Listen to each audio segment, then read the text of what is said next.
Welcome to Hidden Wisdom. Hidden wisdom exists to initiate truth seekers into the mysteries, gently guiding them toward a lived experience of the divine that awakens and transforms faith without dismantling family or community.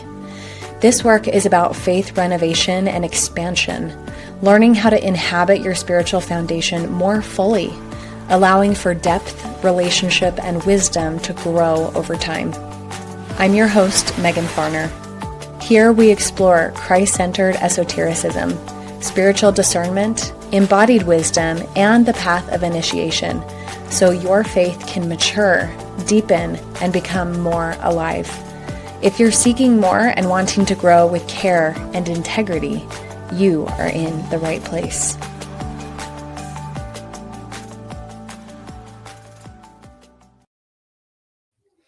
Hi, everyone. Welcome to this episode of Hidden Wisdom. I'm so grateful to be joined today by Tucker Boyle.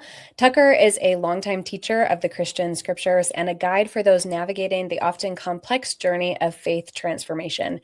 After more than 2 decades teaching for LDS Seminary and Institute, Tucker became increasingly interested in the inner dimension of spiritual life, where scripture, contemplative practice, and direct experience begin to meet. He is the founder of Harmony Road Retreats, a nonprofit that creates compassionate spaces for people experiencing faith shifts or spiritual awakening. Through retreats, meditation practices, and community dialogue, Tucker helps individuals move through faith crisis, not as a collapse of belief, but as an invitation toward deeper integration, personal spiritual authority, and inner harmony. Tucker lives with his wife, Katie, and their 5 children in the mountains of Spanish Fork Canyon in Utah, where he continues exploring the relationship between stillness, spiritual transformation, and the hidden wisdom found both in ancient traditions and in the human heart. And I love that hidden wisdom was just a part of your biography. This was just meant to be. Yeah. Somehow we came together. Not Yes. a coincidence. Not at all. Love that. So Tucker, thank you so much for joining us. Can you tell us a little bit more about you and your journey and what has brought you to this place? Yeah, you bet. Thanks for having me on, Megan. This is a fun conversation that we're diving into, and I'm excited about the work that you're doing. So my journey, it's been quite an adventure. I became a seminary teacher about 24 years ago, and on my mission in Brazil, just fell in love with teaching about Christ, and just was so excited when I found out that you could be a seminary teacher for a career and just teach about Christ for your whole life. And so I dove into that and have taught a lot of different schools. And after I'd been teaching for maybe 14 to 15 years, something like that, I started feeling like I am so curious about this culture that I am completely immersed in. There's got to be other ways to see the world than the way I see it, it was a strange thought for me because I'd never really questioned much of anything. And then I was like, I think I need to stretch by taking other perspectives. And so I had the opportunity to do a PhD at a Southern Baptist University and write a dissertation on Joseph Smith there. And so that's fun. That's probably enough to point out that there was some opposition and struggle, things involved in that. The chair that was assigned as my dissertation chair was a pastor that was very kind of scary to me. And as I started submitting chapters on my dissertation about the leadership style of Joseph Smith, he would send them back and be like, Tucker, you are wearing such rose-colored glasses. You are only looking at one side of the story. You've got to look critically and academically and objectively and tell me about both sides. And so that kind of threw me off because I was like, I can't read the bad stuff about Joseph. I've been told my whole life not to read the critics. In fact, I remember somebody coming to me not long before that and saying, I'm struggling. I've been reading about Joseph Smith and his polygamy and everything like that. And I said, why are you reading that? That's straight from the devil. I feel ashamed because I just shamed the person to try to get them to stop. And yet here I was in a position where I needed to decide, was I going to pursue this degree, this dissertation, or was I going to, chicken out and just go back to what I was doing? But there's one part of this story that I think is really key. Just before I decided to put in my proposal to write about Joseph Smith, like I knew this was potentially a very difficult situation. So I went to the Provo Temple and prayed and just felt a deep peace that, yes, I should pursue this topic. And so I went forward with this trust in God that I was meant to do this. At least good things would come from this. And as I started to dive into the primary sources, like the simplistic black and white stories that I had in my head about Joseph Smith in church history that were just like, everything is awesome. Kind of Joseph Smith has superhero status, can do no wrong, infallible, all these things just started to take a hit and I learned that it's way more complex than I ever thought it was. And it started to be really, really difficult and really maybe dark is an okay word to use for it. And at the time, I was principal of a seminary and I was in my local bishopric. And so I just had and every day I was, teaching seminary. And then I was doing this research that didn't seem to match up to the black and white stories that I had. And so it got really, really difficult. So I'll try to shorten this very long story by saying I was looking for ways to navigate this. I didn't tell my wife. I tried telling a couple people. I tried kind of voicing it in my ward and got some pushback. Like, not that I wouldn't say I was angry or bitter or anything at this point. I was just like questioning, like, wait, what about this angle and this angle? And as I brought these things up with people, there was pushback. And so I decided, I got to go through this on my own. And for quite a long time, it was really difficult. And I remember one day being in the BYU library doing some research. And throughout my research, I had these pillars of belief that I was just clinging to. And through my research, one by one, they just kind of went away. They dissolved, turned from marble to sand somehow. Mm-hmm. And it was a very scary experience because I remember one day I had one pillar left. And as I was reading something, I don't even remember what, all of a sudden that pillar dissolved from underneath me. And I just went into a free fall. And it was extremely scary. I remember looking up from the book I was reading, seeing, senior missionary couples and all these BYU students milling around the library. And I just had this question come from deep within me. Are we all wasting our time?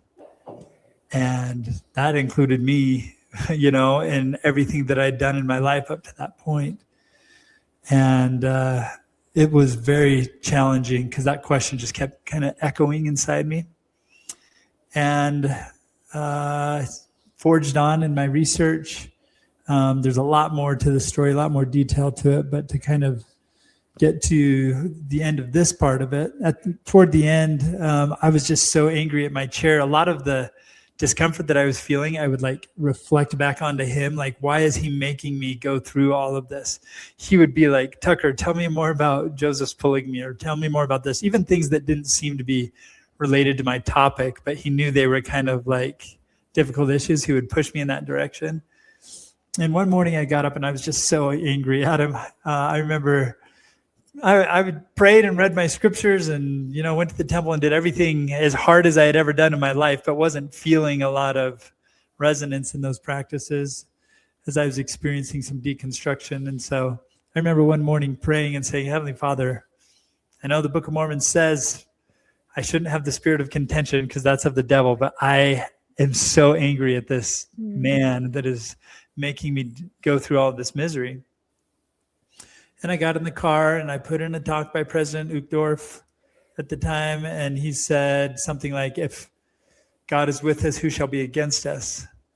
And I remembered that moment in the Provo Temple when I felt like God wanted me to go forward. And all of a sudden, this darkness and the what felt like heaven being blocked, it just opened up, and I felt flooded with light and inspiration and love for everyone and everything, and experienced this amazing transcendent moment of God's love. And I remember I was driving in the car and looking around me thinking, everything that I see is the most beautiful thing I've ever seen. That car over there is amazing. That person walking a dog, they look like the kindest person I've ever seen. That tree is just beyond, like, existence just became so astounding. I walked into a seminary building, loved every person, every person I saw. This went on for a few days of just overwhelming love flowing through me. And I went home and said to my wife, I feel so close to the Lord. If I can feel like this, I will do this dissertation for the rest of my life. And she said, oh, no, you won't. You are finishing this dang dissertation. I'm going to close this chapter, right? And I don't blame her. That's right. And I did. I finished it up. And those few days of just transcendence, they concluded, and I went back into dissonance and difficulty. But I remembered having the possibility of having complete inner peace and harmony, even though I didn't have any of my questions answered, which was so fascinating to me. I thought I needed to have all my questions answered in order to have peace. But it's like, the way I would say it now, it's like I had the experience of living through the heart rather than living through the mind. And that opened a door for a lot of curiosity for me. So I started to explore, how can I get back to that place? And I came across meditation and learned to meditate and felt a little bit of that.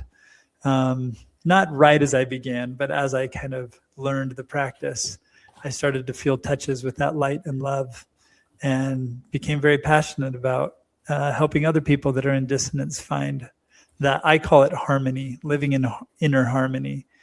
And so I started a nonprofit called the Harmony Road Retreats, where we host retreats for people that want to find that inner harmony, whether they're in faith crisis or a little further along in their journey of trying to deepen that harmony. I think we can all use a safe space of others on the journey.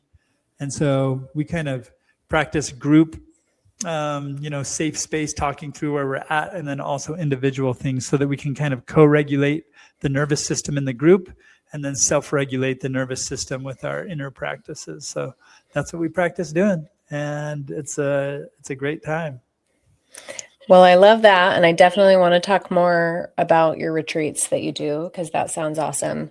But first off, I just want to say thank you for sharing your story, and I think it's a beautiful example of this principle of spiritual rebirth and being born again in Christ, in God, right? I think in and with God might be a way to say that. And I can relate to that. I can relate to kind of that honeymoon phase where everything is amazing and revelation is so accessible and God is just everywhere, right? And that outpouring of love is such a hallmark of experiencing kind of this born again experience. And I'd love to talk a little bit more about how your faith crisis was the impetus for that, because I think there's so much rhetoric and programming and a lot of things that we inherit that a faith crisis is like one of the worst things right? Like, don't read anti-Mormon literature. Don't talk to anyone who's not a member, who disagrees with you. Like, there's so much fear around potentially first off, not even the faith crisis itself, but just encountering something that would make you have a question, right? Or encountering something that is contrary to what you've always been taught. And it's almost like we idolize the smooth journeys that never experience a faith crisis. When in reality, a faith crisis is an invitation forward, right? We talk about, we've done some episodes on the stages of faith and what it looks like to go from no belief in God to experiencing God and living as a Christ-like person, and how in the very middle of that is a faith crisis. That's actually a step forward. Can you talk about that a little bit? Yeah, absolutely. Well said, first of all. I think that I was in that place of a ton of fear about doubt for so long. In fact, I think I really needed an answer from God saying, move forward with this in order for me to have any reason to question, to investigate, to dive into, what do people outside of this context say? And that serves us well while we are in that stage. It serves to create safety, security, community. And so I look back at those days. Sometimes I'll go back and read my journal of those days and see myself and kind of smile like, oh, how beautiful that was. Almost the Garden of Eden days before I took the fruit, right? And there was beautiful fruits that came out of it. My parenting was very simple and straightforward. There wasn't a lot of complexity. I just kind of knew, do this thing, and that's how you do it. And I just trusted a lot in the authorities that I had in my life, the scriptures, church authorities, mentors that I had chosen as personal heroes.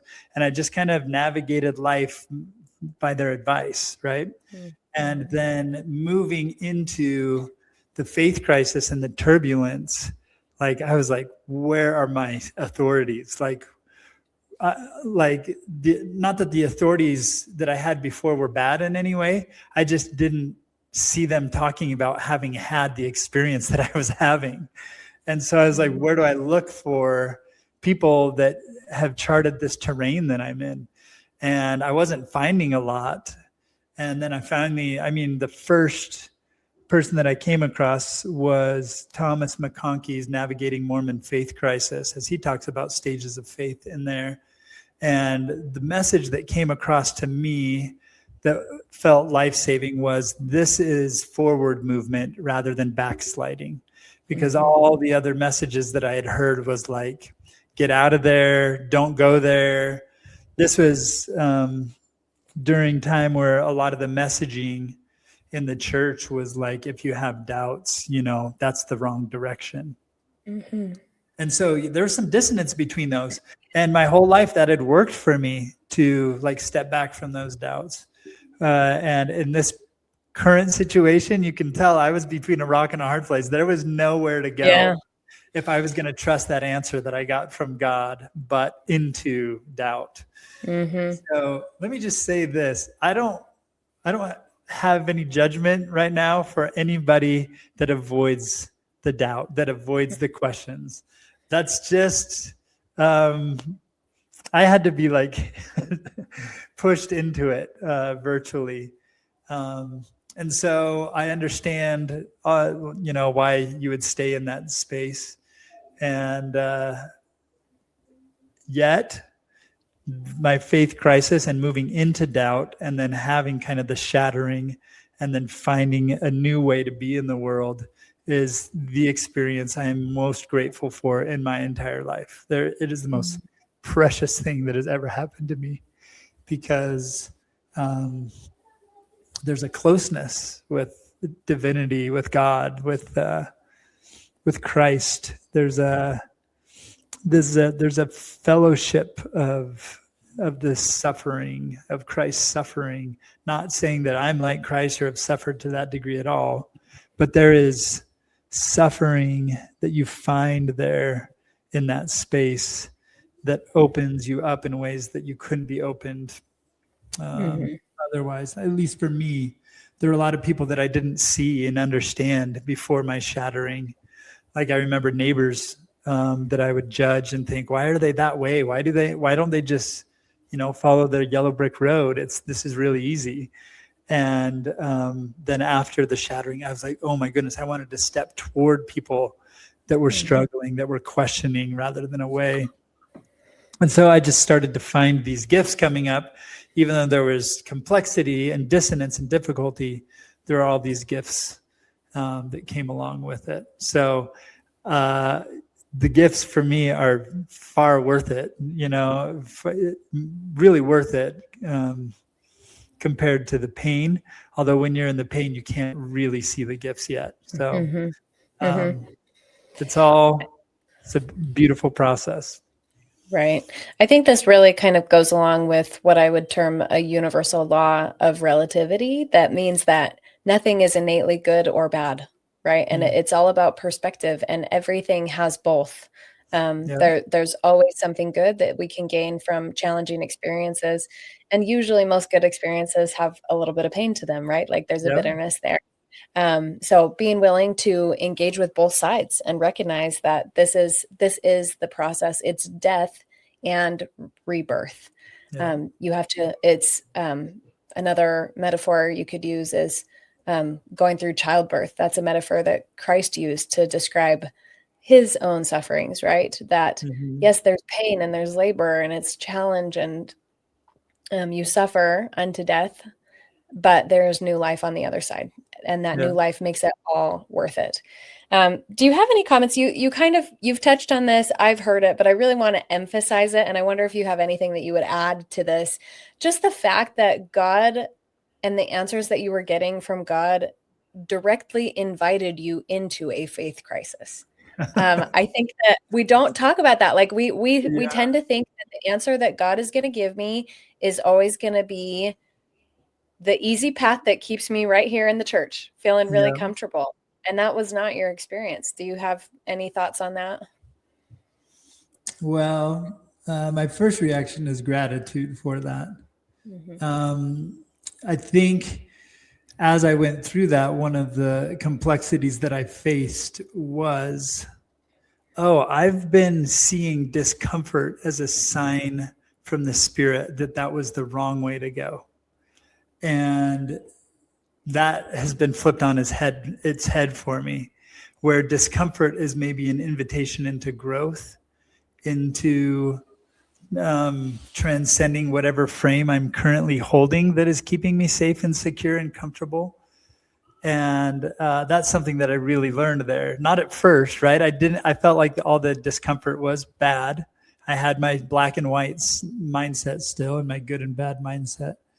But after feeling drawn into that, and I know my story is really unique. I don't know. I haven't heard a story of somebody saying, I felt like God asked me to have a faith crisis.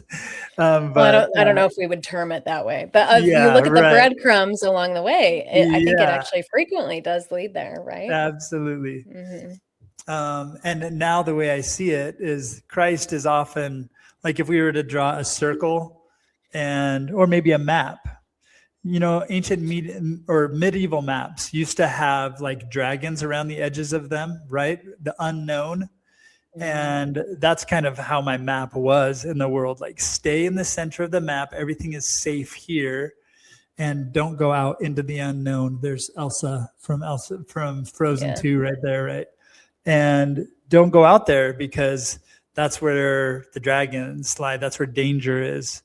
And the way I would say it, now is there is a stage that sometimes people may feel called into where Christ is at the edge of the maps calling, come into the unknown. And to me, that was very unfamiliar. That wasn't something that I could map onto my past experiences. Although I had felt like, I should serve a mission, and that was really uncomfortable. And so, but in less direct ways, I had experienced that. So I think that's also one of the treasures of wisdom that comes through experiences like this, is that discomfort may be a signal calling us, because there's a type of growth that happens with the friction that we can't have avoiding the friction. And that's in big ways with the faith crisis, but it's also in small everyday ways, which to me was another gift of this, that God was maybe calling me to see, is that when you have friction with your spouse or at work or at church or with family or while you're driving in traffic. That friction is an invitation to turn toward it, open to it, and let it break down whatever defenses we have inside that keep us from being more open and loving and accepting of the world as it is. And so that's one of the big gifts of faith crisis, potentially, is if we learn to turn toward the friction and process it. I'd take Christ in Gethsemane as an example. Turn toward it, even though we want to escape. We want this cup to pass from us. If we can turn toward it and open our souls to it, on the other side of it, there's a freedom and liberation and beauty and openness. And we're a little bit more free than we were before it because something in us has broken down. Mm-hmm. I think that is one of the great keys to understanding what it actually means to repent.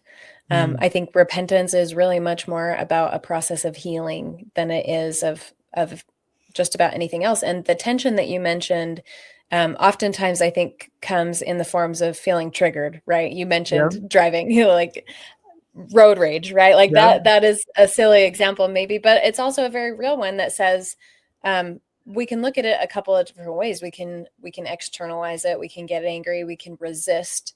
And that resistance is where suffering comes from. Yep. Or as you said, we can get curious. We can humble ourselves and we can be honest and say, where is this honestly coming from? And when we engage it that way and follow it through to its origination, that's where we get to understand, I actually have this thing in me that I need healing. I need to invite God in to heal this in me. And then, yes, you can start living life without feeling so triggered.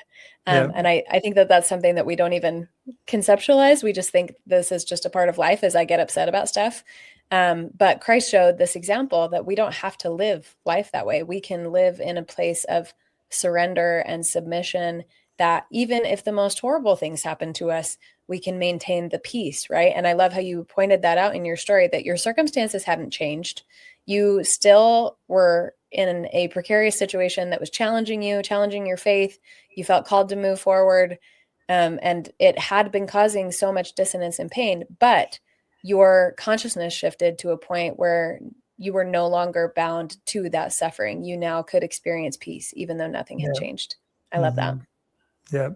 When we experience that type of shift in consciousness, then all of a sudden the stories that had kept us trapped relax a little bit, and we can see from above those borders and see that, these stories are just constructs that my mind has come up with to describe my suffering. And we can relax those and be okay right where we are. It's an amazing thing. Mm-hmm. You talk a lot about this dissonance and tension, and these are just some of the things that we have discussed so far. What else would you suggest there is in terms of both the ways that we actually avoid our own growth by trying to avoid that tension or avoid the faith crisis, and how do we engage in it in such a way that actually does produce growth? Because it is possible to go through a faith crisis and have it not be spiritually beneficial, right? So how do you, what's the protocol for making your faith crisis matter in a positive direction? Great question. First of all, I'll say good things came from my faith crisis, not by virtue of what I did, but I think because I was in a really unique circumstance where I was almost trapped and had nowhere to go but to turn inwardly and work there, because I felt like I'm going to lose my job, I'm going to lose my family, I'm going to lose my marriage, I'm going to lose my friends, my community, everything like that. And so I just felt like, well, that's complete desolation, or I could check for another way. So one thing I don't want to suggest is that the way that I did this is the right way to do it, because I felt like it was just all grace that the situation was what it was for me. And so your question, how do we take a faith crisis experience and use it for transformation? Yeah, for positive spiritual growth as opposed to devolving, right? Because, and I think what you just said goes along with that. Sometimes I think we might be experiencing tension and we search for a solution externally of my circumstance just needs to change and Yeah. that'll fix it. And sometimes when we do that, that's when we leave the church. That's when we get really reactive to our situations instead of intentionally engaging with God. Right. So I guess that's my question is how do we approach it in a way that isn't the reactivity, isn't the throwing the baby out with the bathwater, and that will actually move us forward in our spiritual growth? Yeah, it's a big question. Well, first I want to say this. In my story, I didn't immediately move forward. I finished my degree, and there was a period where I was like licking my wounds, like, oh my goodness, what was that? That was the most miserable thing I've ever been through in my life. And I feel like I kind of retracted into a black and white for a little while, saying to myself, okay, maybe that was the devil. Maybe all of that was bad. Maybe, and I kind of retracted. And one of the reasons for that is because I'm human and I have a nervous system. And what the nervous system does when we start experiencing this kind of discomfort is it goes into a fight or flight mode. And so I was in church in fight or flight, where I used to get co-regulated there, get more, that's where I went to get, strengthened and everything like that. I was feeling like the opposite there.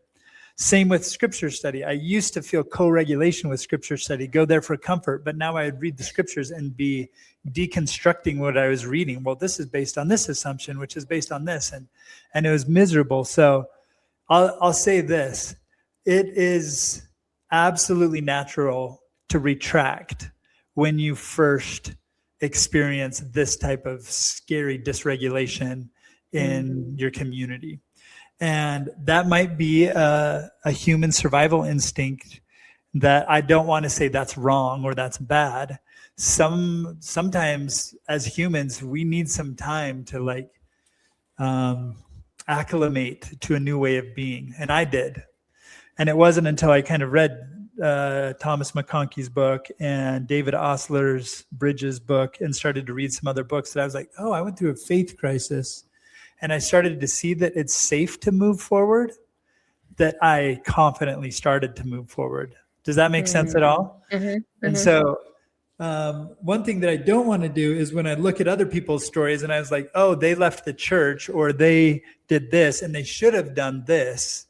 I tend to say wherever they're at on their journey, that's the perfect place to be right now. And maybe I can help them regulate their nervous system by being a safe person for them. And then once we get that safety back, then we can kind of move forward. Because this is a wild thing about the human nervous system. Like, it can totally shut down our access to that feeling of connectedness with God, to the spirit, to safety. Because there's a polyvagal theory out there that's beautiful and really, really well researched, basically, that shows that we have three basic states that we're in our nervous system. The ventral vagal, which is this open, connected state where we can freely connect with others and connect with God. We might say, oh yeah, I'm feeling the spirit often in my life when we're in ventral vagal. I feel the love of God. I feel drawn to serve. I feel drawn outward. And then if we get into fight or flight, which is that middle zone, triggered by unsafety, we actually don't have access to those types of feelings and that open connection because our body shuts it down. And so what's been really helpful to me, and then there's a top one, which is freeze, where your body's basically preparing for death and you're numbing out and you're like completely shutting down. So what was helpful for me is learning that I have a nervous system, is learning how to regulate my own nervous system so that when I go into a situation, here, can I tell a quick story that just came up for me? So I was in an administrative position at work, and we were having a meeting, like a high stakes meeting, where there was going to be some decisions made and things. And I was like, man, I want to speak up in this meeting, but I don't want to do it from a place of anger or anything like that. And I was feeling really hesitant because I knew there would be resistance to what I wanted to share. And so I went into the meeting and I was like, okay, I'm just going to stay open.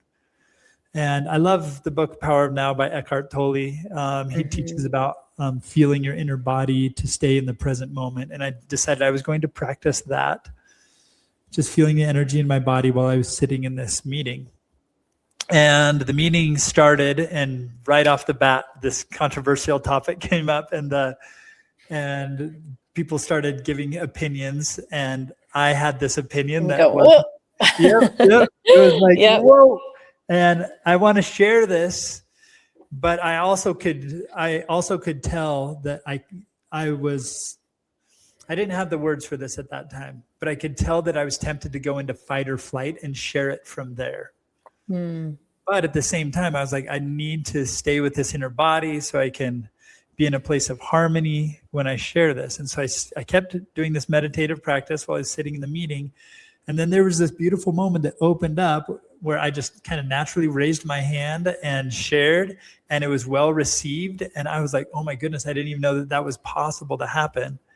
And this was like a 2-hour meeting, and I left it feeling like that was one of the most spiritual experiences I've ever had in my life, to sit through this meeting that was highly, impactful potentially, and just be present. And I think it was one of my first experiences where I was like, oh, if I am inwardly regulated, if I am in this space of harmony, I call it, then I can be anywhere in the world, in any setting, regardless of the circumstances, and have access to this flowing love and light. That ventral vagal nervous system space opens that door.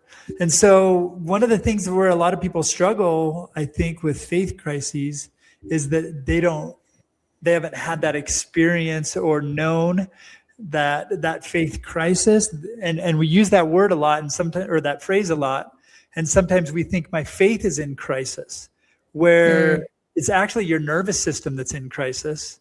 And if you can regulate that nervous system, those feelings of openness and connection can return. Maybe your beliefs shift, but you learn to still access that connectedness with God.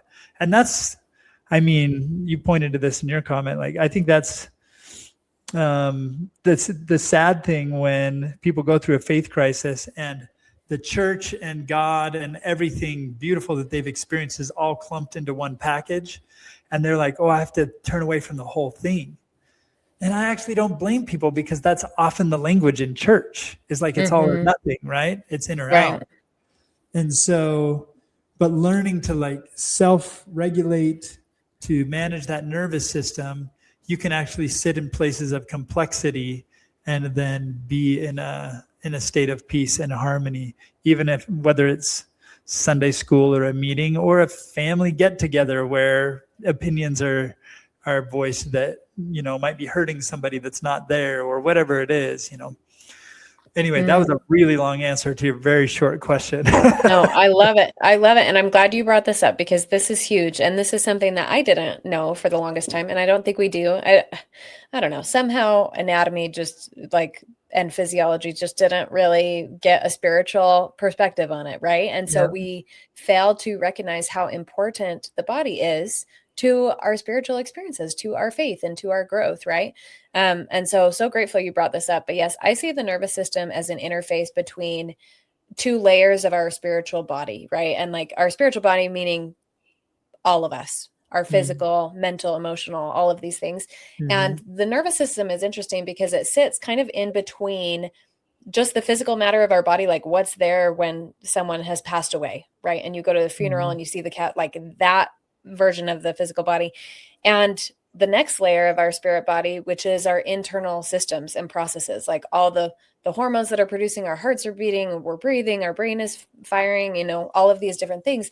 And the nervous system is almost this interface between those two layers of the spirit body. And so exactly as you said, it is so incredibly powerful, and it has the ability to just shut down spiritual flow between these two layers. And we need everything to be flowing. We need everything to be connected for us to have and experience that oneness with God, right? What's interesting to learning about the nervous system is that the nervous system is a kind of part of our egoic programming, I would say, in some ways, in that it's really in childhood that we learn what is, quote, safe and what is not safe. And oftentimes it's not very well informed, and that can be a hindrance a little bit later on. Can you talk about that? I think this is important for us to have a more complete understanding of why the nervous system is so important, not only in faith crisis, but in your spiritual development overall. If you're seeking for transformation, if you're seeking for faith expansion, like ultimately you have to have a regulated nervous system, and it's going to take some work to do that. So can you give us, let's go deeper. Tell me even more about the nervous system and how it's programmed, and also what it looks like to be regulating it on higher and higher levels as we are growing spiritually. Yeah.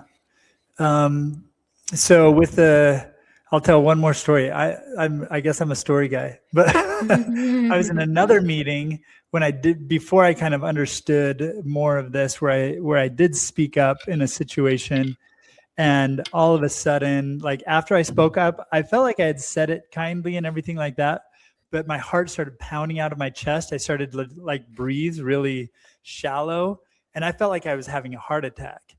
And I didn't know what a panic attack was at this moment, but I was definitely having a panic attack.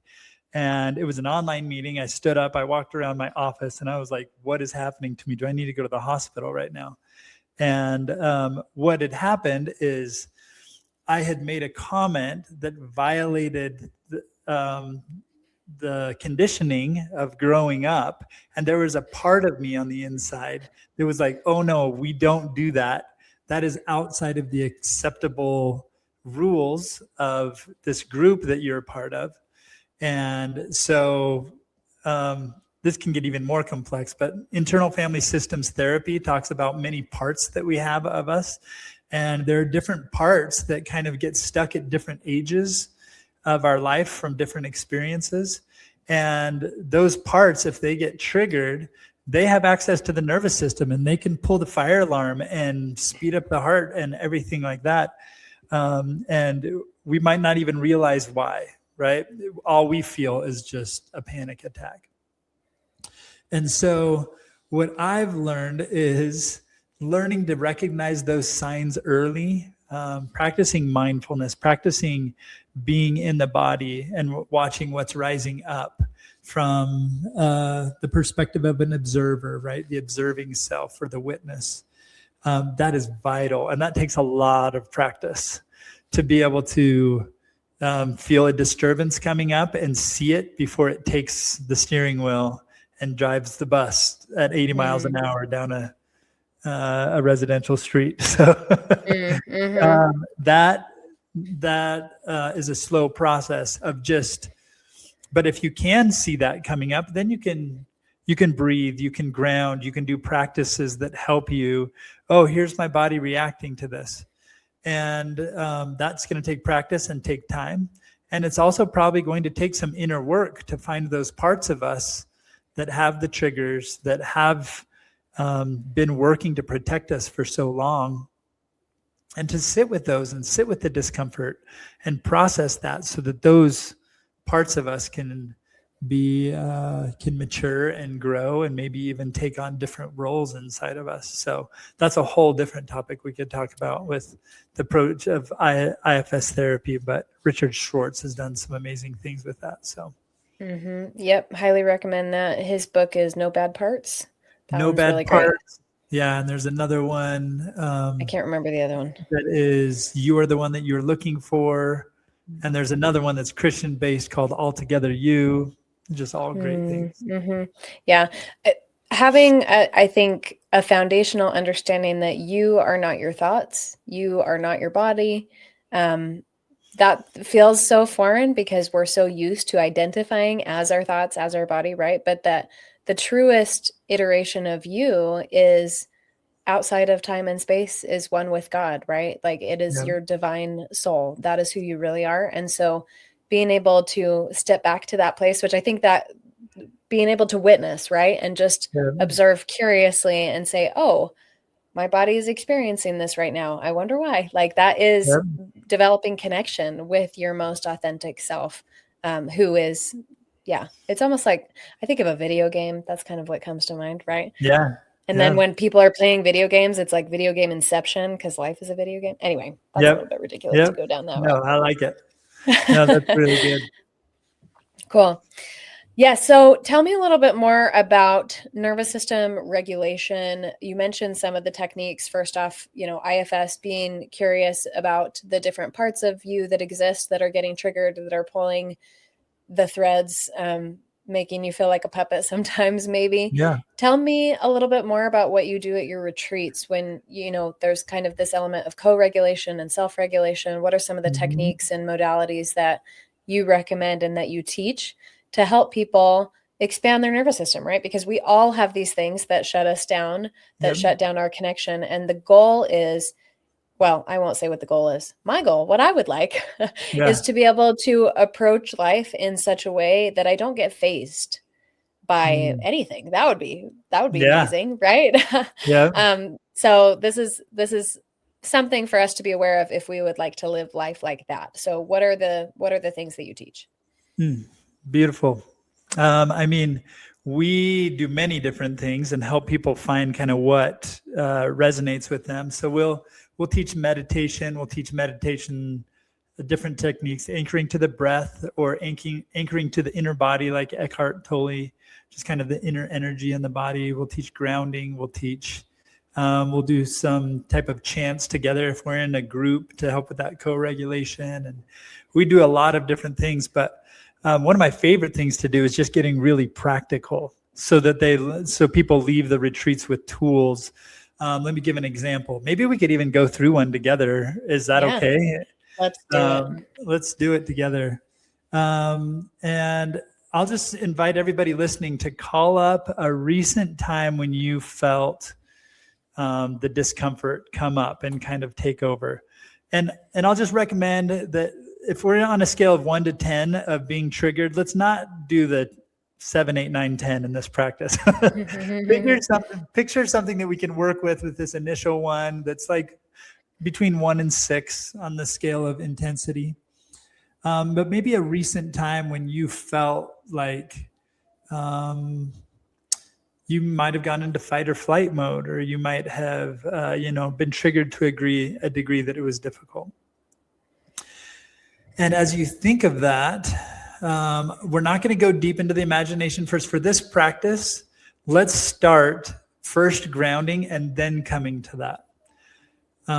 This is kind of an ideal practice that we're doing right now.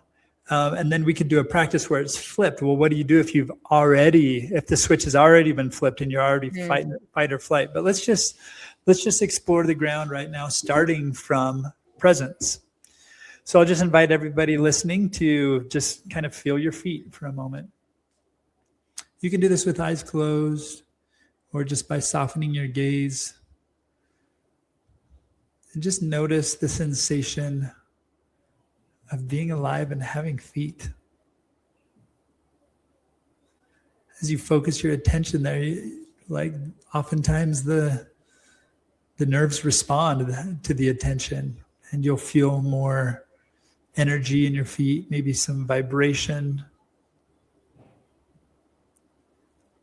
And just notice kind of what happens as you give that attention to your feet. Let that attention expand now.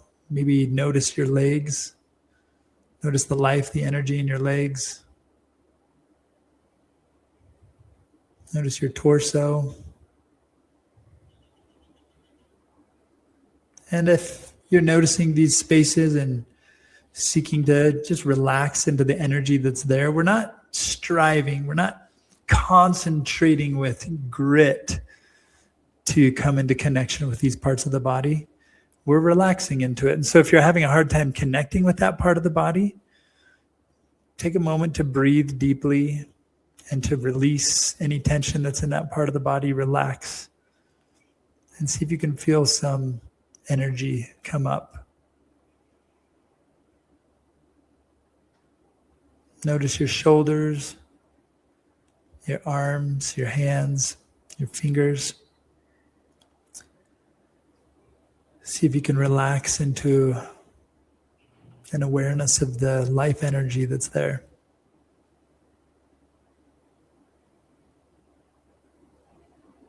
Notice your neck, your face, your scalp.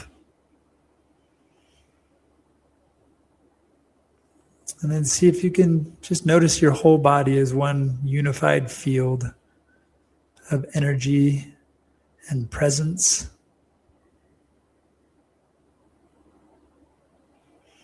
And as you do this, you might naturally notice that there's some areas in the body where there's some clenching or tightness or tension. Just notice them. We're not trying to push that away, but just allow them to be part of the greater field of the body.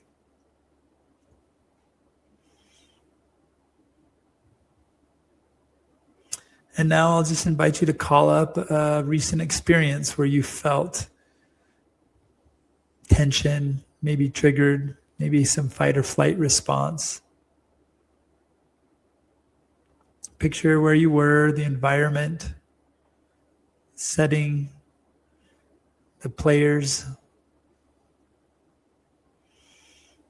and while still keeping your attention on the field, the energy field of the body, on being present in the body, allow that emotion that you felt, that reaction, that nervous system activation to do what it needs to do, what it wants to do, while still anchoring in the awareness in the body.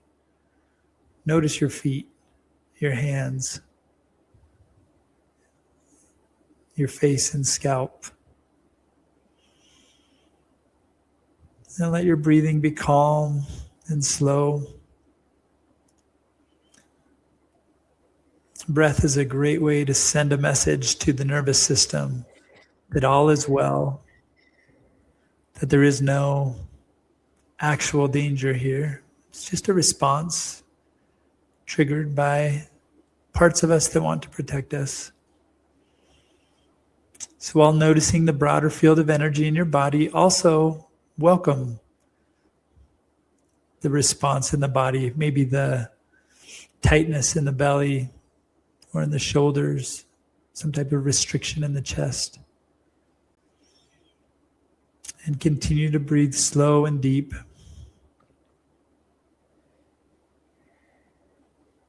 Stay in contact and presence with the overall field of the body. Maybe let the rising tension that comes from recalling the situation, maybe let that be 20% of the field. And the other 80% is staying present in the body, connected there.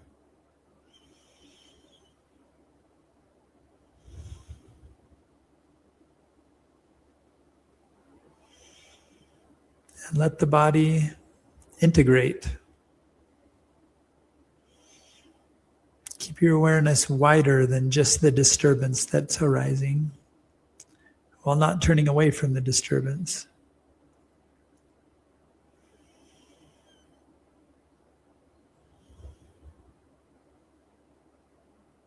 And notice if it shifts or moves.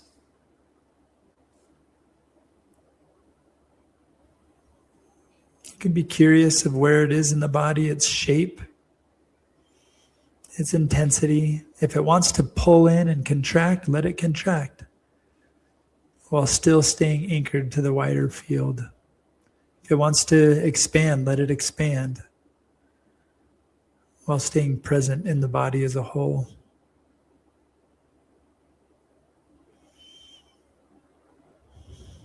And continue to breathe deeply and slowly,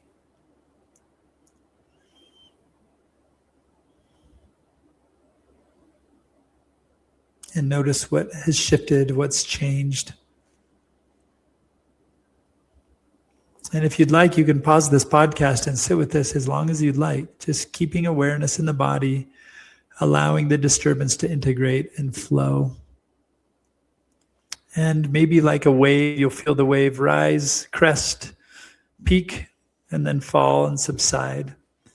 And when you're ready, you can take another breath, still keeping that focus on the body as a whole, that whole energy field, and you can open your eyes.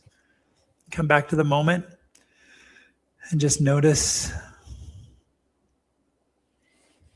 what feels different when we give space, when we practice presence, when we invite that disturbance to be a companion, a teacher, something to help us grow and expand rather than resisting and turning away. And that's just an example of a little practice that you can do to integrate rather than turn away when the resistance rises up. Beautiful. Thank you. One thing that I experienced and noted, and hopefully this is something that others do as well, is exactly what you were just saying about allowing the discomfort to be a teacher, right? And so as I was contemplating and just holding space for that experience, I could feel it right here in my chest, right behind my rib cage, and I could like see it. It was like a red blinking light. Yeah. Like, this is broken. Yeah. And I could feel the weight of it. And as I just tuned into that, holding space for it, I could feel like, oh, this is where this is coming from.